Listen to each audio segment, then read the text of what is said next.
Hi, it's Leela, the proud poly kinky queer slut. So I want to talk to you about something serious today. I want to talk about how elected leaders, being people who have committed or are accused of sexual assault, what effect that has on women and girls in our society. So this has been going on forever. Not a new problem, but it's a problem that's like more in our face now that our president is a convicted sex offender. And if you think that's a lie, look it up. He not only has been accused by dozens of women, but also in the term between his first term and his second term while Biden was president, he was convicted of rape. So he's not alone. Brett Kavanaugh was recently confirmed to the Supreme Court. Though, despite allegations of sexual assault, I remember the Clarence Thomas hearings very clearly when he was also accused of sexual assault. And Bill Clinton, fuck Bill Clinton.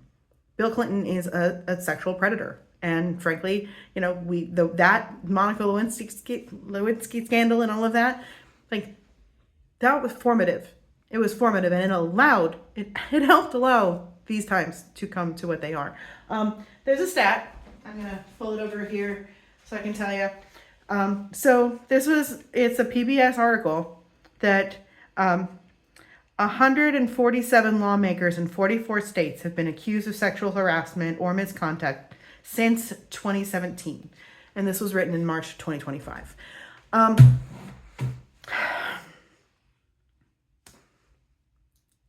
It is considered okay, and by that I mean there are no significant consequences, when men who have a habit of sexually degrading and physically preying on women are elected to or appointed to positions of power. And right now there's a situation internationally, but especially here in the US right now, where there seem to be no consequences for people who are sexual predators. Hardly any people who are accused of rape actually serve time. Something ridiculously small, like, 3 out of every 1,000 sexual predators actually serve any jail time. It's ridiculously small. So we're in a society where not only are most people who sexually assault women not actually held accountable for it, women are often not believed. Children who are sexually assaulted in particular are often not believed.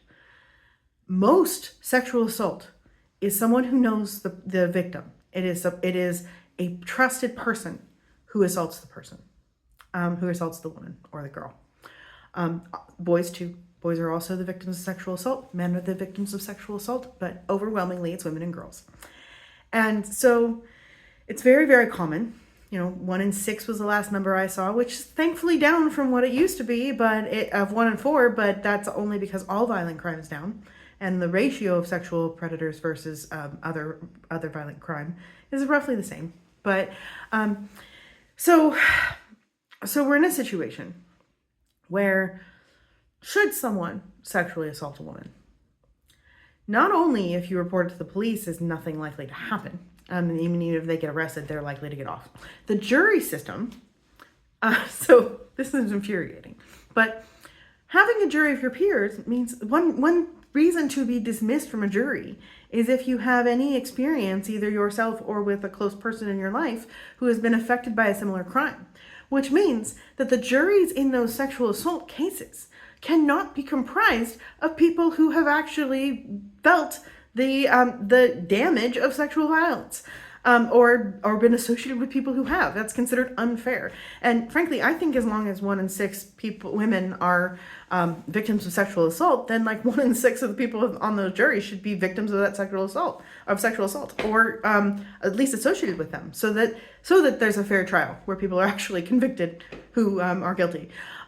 Because what we see again and again and again, whether it's that person who gropes you and then guys are like, wait, that was no big deal, or whether it's somebody who commits rape and then gets acquitted because there's no evidence, it's her word against my word, or whether it's somebody sitting for a Supreme Court hearing, having a brave woman come forward and say, this person committed this act of violence against me, and having the woman be maligned and the man ended up still getting the job, or whether it's so many people, especially women, voting for a convicted rapist to be president of the United States, a man who specifically says sexist, offensive things all the time, all the time. This infuriates me. It infuriates me.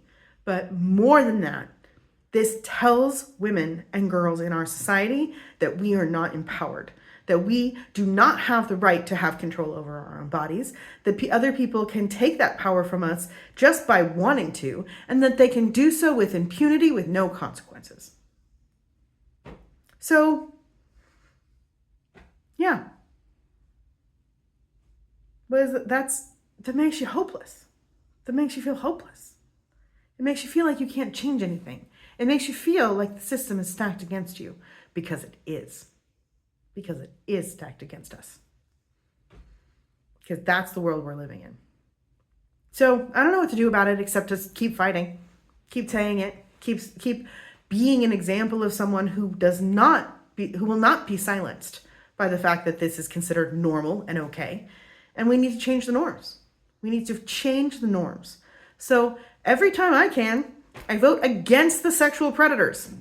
Go figure. And in my life, I do everything that I can to try to justify and prop up systems that give women power and take the power away from predators. But we're still living in a system where overwhelmingly the predators have power. So I'm just acknowledging that we live in a system where the predators have the power. And if that's not something that you've been given much thought to, maybe think about it.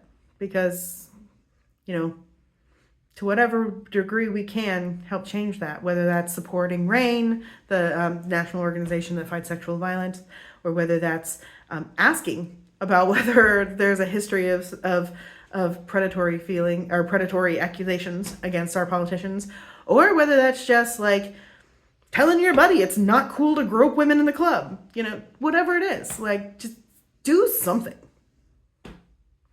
Do something. Thanks for listening. This is Leila, the proud poly kinky queer slut. Have a great day.